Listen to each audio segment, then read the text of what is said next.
Ito po ang Oslo. Napakagandang lugar din, no? No? Yan po yung nasa gitnang yan na napapansin nyo ay ang aming bangka. Sa gilid niya mismo at harap ay syudad ng Oslo. Tignan mo, ang ganda, di ba? Yan ang mga kabahayan nila dito. Modernong moderno, no? Napakatikas. So, ayaw ko lang muna ipakita yung mukha ko kasi nagsasawa yung tropa ko eh. No? Shoutout sa'yo, iuhin nyo. Bihira ka na agad-agad ka nagsasawa sa pagmumukha ko eh. Yan na yung yung view ngayon dito. Yan nakikita nyo. Napakaganda, no? Maliwalas, malinis. At malamig ngayon ang simoy ng hangin. Ayan, no, may namimingwit. Yan. May namimingwit. Ewan ko kung maglalambat to eh. Baka may dinamita yan. Dinamita. So, ikot tayo. Ikot tayo sa yung mga nakaupo yan, mga katrabaho ko. Mga ano yan, mga Brazilian yan. So, pupunta kami ng October. Speaking of Brazil, pupunta kami ng Brazil ng October sa kanilang lugar, Baluarte nila. So, doon naman tayo sa mga beaches nila. Maganda. Sa ngayon, ikutin natin yung lugar ng Oslo, Norway. Ayan po. Ang nakikita nyo ngayon ay mga turista rin to. Yan, mga turista rin yan. At para may mga kabayan din. May tourist guide nila yan. Yan no? Sa ganda ba naman din ito, modernong ang dating ng mga buildings. Mga building dito, Yan, may mga turista rin sila dito. Tsaka ito yung mga e-bike. Ano pa tawag dito? Scooter bike, e-bike. Ano ba tawag dito? Scooter bike, no? Yan, ewan ko kung pwede kang gumamit ng libre nito kung gustuin mo. Kaparada lang lahat eh, no? Ano? Yan, ganda. Tapos yung likod dito may bridge. Yan yung mismo ng yung main city nila. Tatawid tayo dyan, sa main bridge nila. Yan, ganda, no? So, paring Jinyo, para sa'yo to, lastik ka. Request ka talaga na hindi mo kaya ipakita ako, no? Ayan, para sa'yo yan, pare koy. Ayan, mamamasyal tayo ngayon sa Oslo ng Norway. At hanggang bukas kami rito, pero siyempre ay may mga trabaho kami. Balik kami ng before 6. Medyo masusulit natin yung area na to kasi nga anong oras pa lang, wala pang alas 4. At ayan, pasyal tayo dito. Tingnan natin yung mga ganda, no? May isa pang bridge doon sa banda ron, pansin nyo. Pero naman ano naman ang pinaka-park nila, pinaka-park nila to. At ganda na, moderno yung area ng Oslo, unlike sa mga napunta natin na halos pareho lang ng ewan ko lang sa ibang lugar, no? Kasi ito yung pinaka main city daw nila dito. Yun ang tinuro sa amin ng nag-guide doon sa aming bangka, dito sa bandang main city nila. Tahalata naman na syudad talaga ang area na ito, na so kung papansin mo, magaganda rin maganda talaga. Nakakita tayo ng moderno sa kauna-unang pagkakataon. Saksihan natin ang lugar ng Oslo na moderno siya. moderno ang kanyang hitsura. Hindi kagaya sa mga napasyalan natin, ang mga nakaraan, ano? So ayan siya. At lakad pa tayo. Mababa pa to. Ayan. Ganda rin ng Oslo. Siyempre nakakamangha rin na dahil syudad na syudad ang dating niya. Na ipamalas niya yung mga magagandang building nila dito.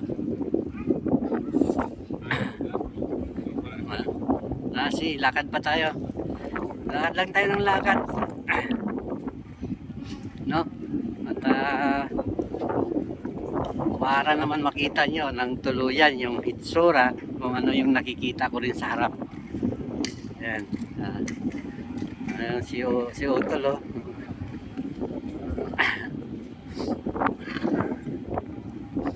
Ganda ng lugar. May aso naman dito, dala-dala. May aso siya dito. Si tatay. So yun yung area niya doon, no? Dagat pa rin doon, banda ron, dagat eh. No? So ang ganda niya, oh. Kahit saan ka lumingon, kahit saan ka lumingon, napakagandang lugar. Napakamoderno ng area. No? Ito po ang Oslo, Norway. Na. At wala pa akong nakikitang kabayan sa ngayon.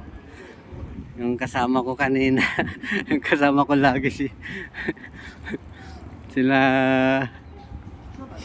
Lawrence, nagpapapicture siya lang kanina kasi nag-upload ako ng, alam mo, isa sa mga purpose din namin kaya kami, siyempre ito, number one, siyempre makuha na ng mga footages or videos, images, ang area na dinadaongan namin, siyempre memories, minsanan lang to sa buhay ng mga tulad natin na mga dukha, no, na nakakapasyal dito sa mga ganitong klaseng lugar na probinsyano. So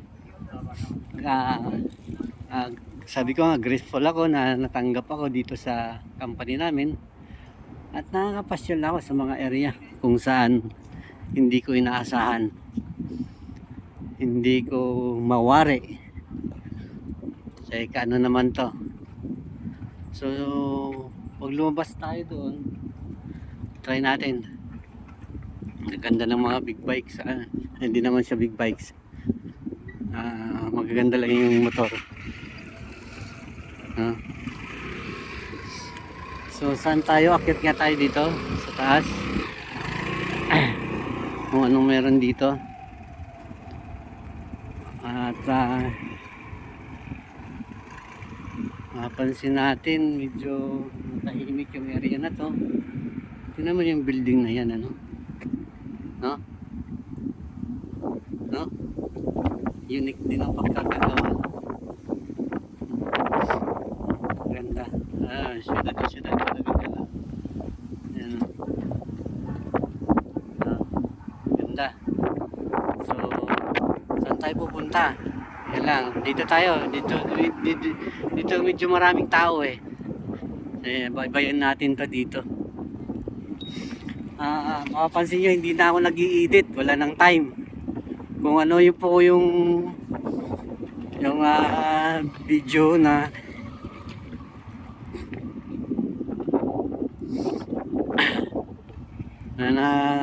papanood nyo, yan na yan. At wala po akong ini-edit pa. Simula nung nag-video ako rito, nagkuha ng para share sa inyo yung mga kaganapan pag ako ay nakakalabas sa aming bangka, no? Dito maraming tao rin rito. So ito yung kabilang bridge na nakita natin kanina. Ito yung tawid naman niya.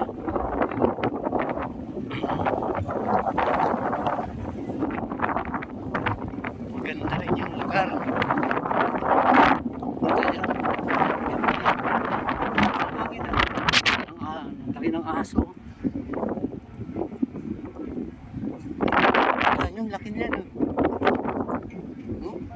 Grabe oh, parang tigre oh.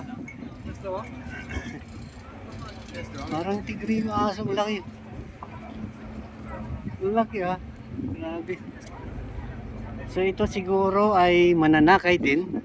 Ah, napapansin ko may ano doon, may vapor din doon. Oo, mananakay to. Mananakay to sila. Parang tatawid to sa isla. Parang sa atin roro. Pinaka-roro nila. So maganda no? Maganda ng area. Tingnan mo naman. National Muset. Ano ba yan? Yan o. National Muset.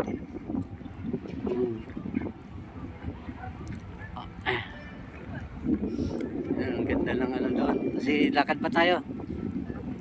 Lakad pa tayo. Ang ganda ng building na rin na yun. No? Pansin nyo. May 75. 75 years na. Kasi nga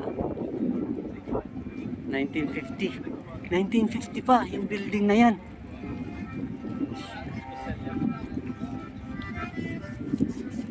So 75 years. Oh. Yung building na yan, ganda na area. May nag-music dito. Nag-music siya dito.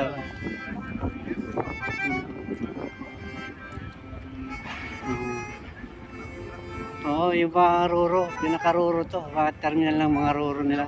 Sino mga roro nila? Gaganda. Yun naman yung roro nila, pinaka-roro nila dito. Ang gaganda, you know?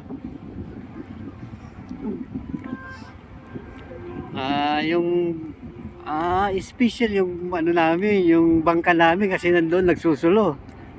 Nagsusulo yung bangka namin doon sa likod niyan. No?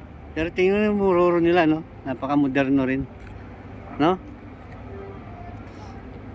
So ito yung area nila. Pasyalan natin tong ano, building pala. Tingnan natin.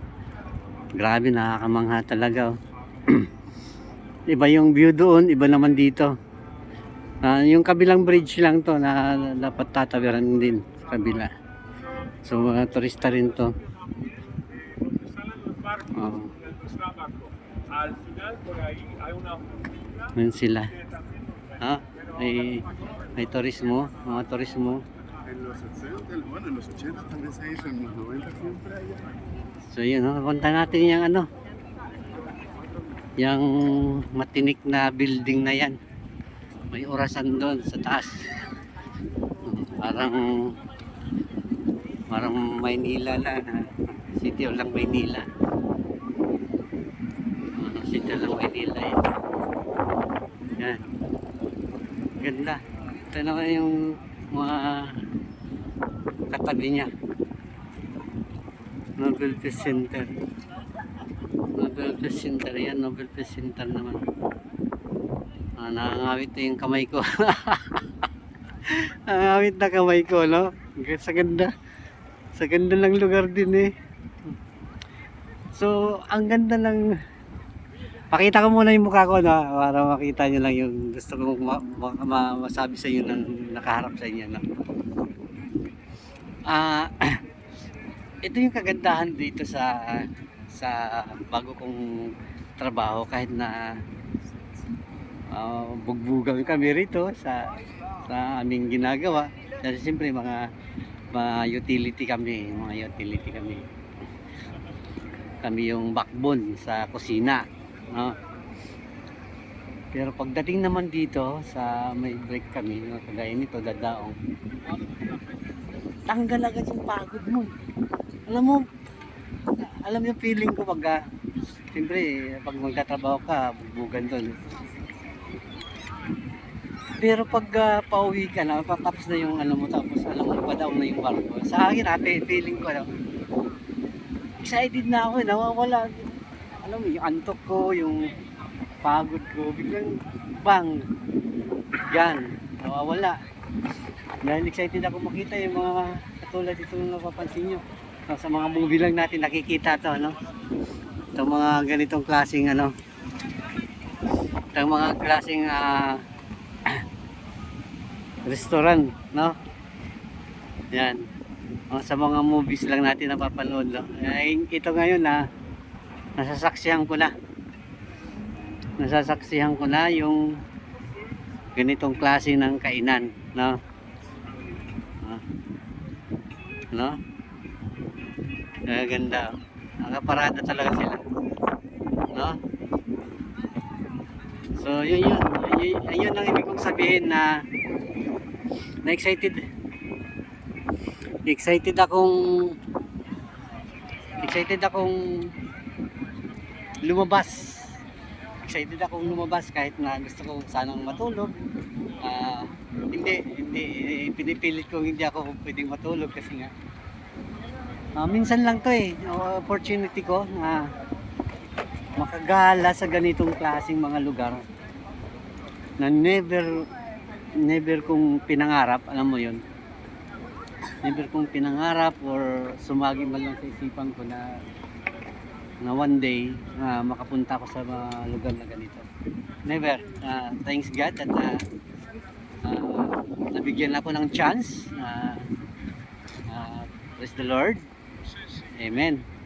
Bigyan ako ng chance na makapagtrabaho sa ganitong klaseng industry, no? Sa cruise ship industry, no? At ang inspirasyon ko dyan actually si Bayaw Ryan. Shoutout sa iyo Bayaw. Bayaw Ryan Lisondra, no? Siya yung naging inspirasyon ko dahil na siya ay unang nakasampa sa cruise ship at sumunod na lang ako, no? Magkaiba kami ng company, RCL siya, MCS ako, no? RCL siya, galing siya sa RCL at MCS naman ako ngayon. So ngayon napapansin ko na, nararamdaman ko na yung mga kwento niya. Tila bang kwento lang ng movies na nakikinig ka lang pag nakikita si Bayaw. Parang excited kang, parang ganun no? Talaga, parang curious ka lagi. Parang curious ka lagi. So ngayon, nararamdaman ko na, napipil ko, nasasaksihan ko mismo sa mismong mga mata ko na ganito pala yung feelings, no?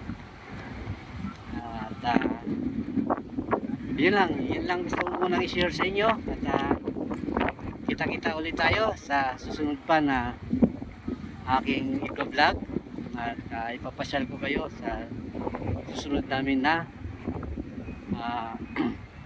paglalakbay kung saan man, kung mayroon akong oras sana hindi na mabago yung schedule ko kasi ito yung pinakamagandang schedule kasi nakakalabas ako ng haba-haba oras, no?